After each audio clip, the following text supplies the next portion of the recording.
नमस्कार, मैं कमलेश कबीर आपका एक बार फिर स्वागत करता हूँ इस नए एपिसोड में। आज हम बात करेंगे गाज़ा पट्टी, जहाँ पर हमास आतंकवादियों का कब्जा है और उन्होंने इज़राइल के ऊपर जो है वो परसों के दिन आपको पता ही होगा कि 5,000 से ज़्यादा रॉकेट दागी। और उसके बाद में इज़राइल के जो प्रधानमंत्री है नेतन्याहू, उन्होंने भी जो है वो युद्ध की घोषणा कर दी। उसके बाद में बाकी देशों के स्टेटमेंट आए। लेकिन आज हम इस एपिसोड में विश्लेषण करेंगे हमास क्या है, ये कैसे बना और इज़राइल से इनका पुराना क्या दुश्मनी है, क्या झगड़ा है, उसके ऊपर हम एक बार विश्लेषण करेंगे। और उसके बाद में कुछ ऐसे लोग जो भारत में रहते हुए इन आतंकवादियों का समर्थन करते हैं, उनका भी हम विश्लेषण करेंगे। तो सबसे पहले हम बात करते हैं इज़राइल की। तो इज़राइल अगर 1948 से पहले देखें तो 1948 से पहले ये यहूदियों का एक देश हुआ करता था और उसके बाद में इसके 3 टुकड़े कर दिए गए। एक टुकड़ा जो 44% जो भूभाग वाला जो एरिया क्षेत्रफल वाला जो एरिया था वो इज़राइल के कब्जे में रह गया। इसके अलावा जो है 48% जो भूभाग वाला हिस्सा था वो फिलिस्तीन के कब्जे में और 8% जो है यरूशलेम, जो कि यूएनओ के कंट्रोल में था उस वक्त। तो ये इसके 3 टुकड़े कर दिए यहूदियों के देश के। उसके बाद में 1948 में ही 6 देशों ने मिलकर, क्योंकि इज़राइल ईसाइयों का, यहूदियों का एक ऐसा देश है जिसको चारों तरफ जो है वो मुस्लिम कंट्री है, और इन सब ने मिलकर जो है इज़राइल के ऊपर हमला किया। और जब इन्होंने इज़राइल के ऊपर हमला किया तो इज़राइल ने कड़ी टक्कर देते हुए इनको हराया और उसके बाद में जो है फिलिस्तीन के कुछ हिस्से पे कब्जा कर लिया, जो आज भी जो है इज़राइल के कब्जे में ही है। और लगभग 7 लोग जो थे वो उनके पास रहने के लिए, जो फिलिस्तीन के जो थे उनके पास कोई रहने के लिए जगह नहीं थी और वो फिर बाकी के जो मुस्लिम देश थे उनमें शरणार्थी बन के रह रहे हैं। तो उसके बाद में ये धीरे धीरे थोड़ा आगे बढ़ा तो 1964 में फिलिस्तीन लिबरेशन ऑर्गेनाइजेशन की स्थापना हुई। और ये जो पीएलओ जो ऑर्गेनाइजेशन थी, इसका एक ही नारा था कि हथियारों के दम पे जो है इज़राइल के ऊपर कब्जा करना। और ये एज इतना बढ़ गया कि इसके बाद में 1980 और 90 के दशक की अगर हम बात करें तो ऐसा नहीं है कि इन दोनों के जो राष्ट्राध्यक्ष थे उन्होंने दोस्ती करने की कोशिश ना की गई हो।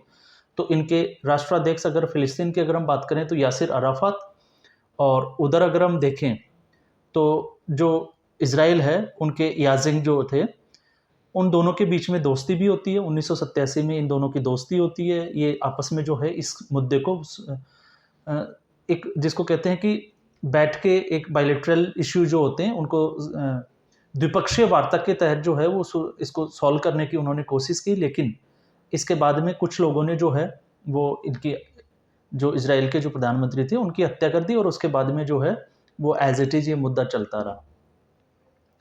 अब गाज़ा पट्टी जो है देर सबेर हमने देखा है, ये आज का नहीं है कि परसों इसमें हमला हुआ है। देर सबेर जो है गाज़ा पट्टी पे जो है कोई भी कंट्रीज़ आते हैं, इससे पहले भी हमने देखा था, वहाँ पे बम डालते हैं और चले जाते हैं। लेकिन अब की बार परसों जो है वो इज़राइल की ओर जो है वो हमास के आतंकवादियों ने 5,000 से ज़्यादा रॉकेट दागे। और उसके जवाब में इज़राइल जो है, अगर हम इज़राइल की बात करें तो इज़राइल की एक ख़ास बात ये है कि ये चारों तरफ से मुस्लिम देशों से घिरा हुआ है, इसलिए हमेशा जो है वो अलर्ट मोड पे रहता है। इनका डिफेंसिव सिस्टम भी बड़ा ज़बरदस्त है। अब उसके बाद में जो है वो इंटरनेशनल, अंतर्राष्ट्रीय स्तर पे अगर हम देखें तो इसके बाद में प्रतिक्रियाएँ आनी शुरू होती है। और यूएसए जो है उसने पहले ही जो है हमास को एक आतंकवादी संगठन करार दे रखा है। ब्रिटेन की भी ऐसी स्थिति है, ब्रिटेन ने भी इसको आतंकवादी मान रखा है। इसके अलावा यूरोपियन कुछ और कंट्रीज़ हैं, उन्होंने भी जो है इस संगठन को आतंकवादी संगठन करार दे रखा है। लेकिन जब भारत ने इसका, इज़राइल का जब समर्थन किया तो उसके बाद में आपने देखा कि पाकिस्तान ने जो है वो फिलिस्तीन का, हमास जो आतंकवादी थे उनका समर्थन किया। अब अमेरिका की अगर हम बात करें कि अमेरिका इसको आतंकवादी संगठन मानता है, क्योंकि 2001 से पहले अमेरिका कभी जो है कश्मीर मुद्दे पे जब बातचीत चलती थी कि हम लोगों के ऊपर जो है वो आतंकवादी घटनाएं होती हैं और पाकिस्तान से कुछ लोग आतंकवादी आते हैं और कश्मीर में आए दिन वो हत्याएं करते हैं, तब अमेरिका जो था वो बिल्कुल साइलेंट था। उनको लगता था कि ये इनका बायलैटरल इशू है। लेकिन जब ओसामा बिन लादेन ने 2001 में जो 11 सितंबर को जो घटना हुई थी उसके बाद में अमेरिका को होश आया और उसके बाद में जो है वो भी अब मानने लगा कि आतंकवाद भी कोई चीज़ होती है और आतंकवादी घटनाएं होती हैं। तो ये था अब तक का विश्लेषण। और उसके बाद में आज की जो खबरें हैं वो ये आ रही है कि इजराइल ने भी जो है वो 400 से ज़्यादा हमास के जो आतंकवादी हैं उनको मार दिया है, वहाँ पे अपनी फौज उतार दी है और लोगों को चुन चुन के जो है वो मार रहे हैं। अब बात करते हैं हम भारत की। भारत की अगर हम बात करें तो भारत को भी जो है वो वैसे देखा जाए तो फ्रांस जैसे देशों से जो है सीखना चाहिए। और फ्रांस से क्यों सीखना चाहिए? क्योंकि फ्रांस ने जो है वो शरणार्थियों को रहने के लिए जगह दी थी। और एक आपको पता होगा जब एक लड़के की हत्या हो गई थी तो फ्रांस को जलाने की कोशिश तक कर दी गई थी शरणार्थियों के द्वारा। और यही जो है वो भारत के साथ भी हो रहा है। अब भारत की अगर हम बात करें तो भारत के कुछ लोग तथाकथित जिनको हम कहते हैं, जैसे जेएनयू। तो जेएनयू जो है उसमें आपको पता होगा भारत तेरे टुकड़े होंगे और भी नारे लग चुके हैं। तो इसके अलावा अलीगढ़ मुस्लिम यूनिवर्सिटी, स्पेशली कल शाम को जो अलीगढ़ मुस्लिम जो यूनिवर्सिटी थी उसमें कुछ जो बच्चे, और अलीगढ़ मुस्लिम यूनिवर्सिटी जो है वो भारत सरकार जो अगर हम बात करें तो वो सरकार के द्वारा चलाई जाती है, बच्चों की फीस वगैरह जो है वो सरकार भरती है। उस यूनिवर्सिटी में पढ़ने वाले कुछ लड़कों ने जो है वो इन हमास के आतंकवादियों के समर्थन में जो है कल एक मार्च निकाला, एक रैली सी निकाली। और ये अलीगढ़ जो है वो योगी आदित्यनाथ का, जिसको कहते हैं कि यूपी का जो एरिया है उसमें पड़ता है। तो अब आप सोच सकते हो कि भारत में अभी भी जो है ऐसी मानसिकता के लोग हैं जो आज भी आतंकवादियों का समर्थन करते हैं।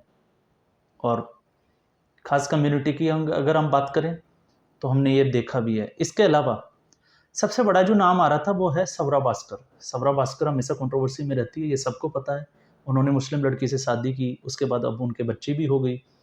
और वो भी जो है वो इन्हीं के जो है वो समर्थन में उन्होंने ट्वीट किया है।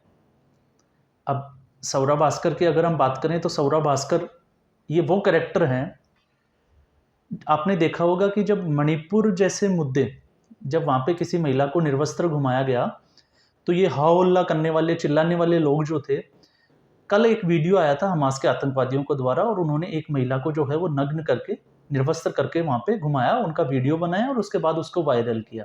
लेकिन ऐसे सिचुएशन में ऐसे लोगों को सांप सूंघ जाता है, क्योंकि ये कम्युनिस्ट जो लेफ्ट जो सोच वाले जो लोग हैं उनकी सोच से आते हैं। तो ये कभी नहीं चाहेंगे, ये हमेशा इनको ये है कि हमें देश का विरोध कैसे कर सकते हैं, ये उसी मुद्दे पे काम करेंगे। तो अब ये वहाँ पे जाके चुप हो जाते हैं। इसके अलावा गौहर खान का भी आया, इसके अलावा और भी बहुत सारे लोग हैं जो इसके समर्थन में आतंकवादियों का जो समर्थन करते हैं। अब सोचने वाली बात यह है कि अगर भारत में ये स्थिति है कि आज भी लोग जो है वो आतंकवादी गतिविधियों का समर्थन करते हैं, तो फिर आने वाले दिनों में क्या गाजा पट्टी जो है वो भारत में नहीं बन जाएगी?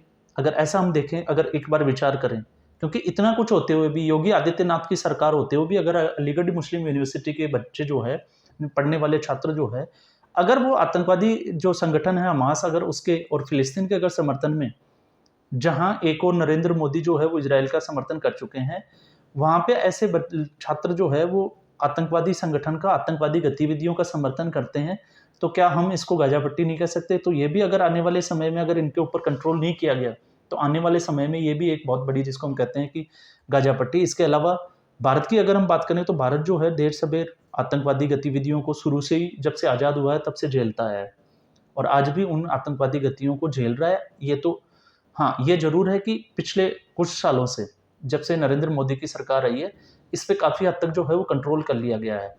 अब जरा सोच के देखें, अगर ऐसा नहीं होता तो आप अंदाज़ा लगा सकते हैं, जो सरकारें यासिर अराफात का स्वागत करती थी 80s के इंदिरा गांधी के समय में, वो सरकारें अगर उसी सिचुएशन में अगर ऐसा चलता रहता तो आज मुझे लगता है कि गाजा पट्टी बनने में ज़्यादा देर भी नहीं लगती। तो ये गाजा पट्टी, हमास, इसकी हम बात कर रहे हैं। इसके अलावा इज़राइल बहुत डेवलपिंग कंट्री है, इसने बहुत अच्छा डेवलप किया है और बहुत सारे देश जो है इसकी टेक्नोलॉजी का लोहा भी मानते हैं, इंक्लूडिंग इंडिया एंड यूएसए। आपने डिफेंस सिस्टम की बात की। इसके अलावा इजराइल एक ऐसा देश है जिसमें पानी की बहुत कमी है, लेकिन अगर वो आज कृषि प्रधान देश है, क्योंकि उन्होंने ऐसी टेक्नोलॉजी तैयार की है।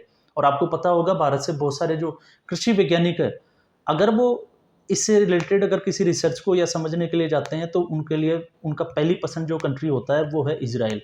तो इजराइल जो है वो अपने दम पे, और आप एक चीज़ और देखिए कि चारों तरफ से जो है वो मुस्लिम देशों से घिरा हुआ देश जो तरक्की के रास्ते पे है, और उसके ऊपर अगर ऐसी घटना होती है और वो मुंह तोड़ जवाब देता है, तो फिर उसके समर्थन के बजाय लोग जो है उसके आतंकवादियों का समर्थन करते हैं। तो ये एक सोचने वाली बात है, और वो भी एक ऐसे देश से, क्योंकि अगर हम बात करें तो ऐसा नहीं है कि यहूदी हमारे देश में भी रहते हैं, लेकिन वो माइनॉरिटी में है, बहुत पहले से रहते हैं, और अभी जो है वो महाराष्ट्र तक सिमटे हुए हैं। लगभग उनकी जो जनसंख्या है वो बताई जाती है कि 3,000 के आसपास अभी भी यहूदी जो है वो भारत में रहते हैं।